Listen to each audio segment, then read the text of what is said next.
Hello and welcome to our channel. Today, we're diving deep into the microscopic world to explore the outer boundaries of cells, specifically the cell wall and plasma membrane. Think of the plasma membrane as the living, breathing border of a cell, controlling what comes in and what goes out. But many cells, like those in plants, have an extra layer of protection outside this membrane. This tough outer layer is called the cell wall. So, who has a cell wall? You'll find them in plant cells, prokaryotes like bacteria and fungi. But what about animal cells? Nope, we don't have them. This difference is likely because animals need to move around, and rigid cell walls would get in the way of that flexibility. Interestingly, the material that makes up these walls isn't the same across the board. Plant cell walls are primarily made of cellulose, while prokaryotic walls are made of peptidoglycan, and fungi use chitin. For this video, we're going to focus on the structure of the plant cell wall. The cell wall is actually secreted by the cell itself. It's not just a solid barrier, it's porous, meaning it has tiny holes. This allows water and other dissolved substances to pass through freely.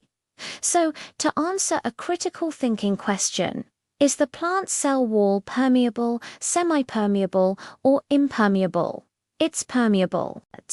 Let's break down the layers of a plant cell wall. There are three main parts: the primary cell wall, the middle lamella, and the secondary cell wall. First up, let's talk about the middle lamella. This is a sticky, gel-like layer found between the primary walls of two neighboring cells. Its main job is to act like glue, holding the cells together. It's mostly made of pectin, along with calcium and magnesium salts. Pectin is a fascinating polymer made of hundreds of galacturonic acid molecules. It's a key ingredient that helps cement those cells in place. Next, we have the primary cell wall. This is considered the true wall because it is the first one to develop in a newly growing cell. It forms right after cell division and is located just inside the middle lamella. The primary wall is relatively thin and flexible, which is super important because it needs to stretch as the young cell grows. It's made of cellulose microfibrils, which are like tiny, strong ropes woven in a crisscross pattern within a matrix of other substances like hemicelluloses and pectin. This crisscross arrangement gives the wall incredible strength while still allowing it to expand. Finally, we have the secondary cell wall. This layer only forms in certain types of cells, like sclerenchyma cells. After the cell has stopped growing and reached its maximum size.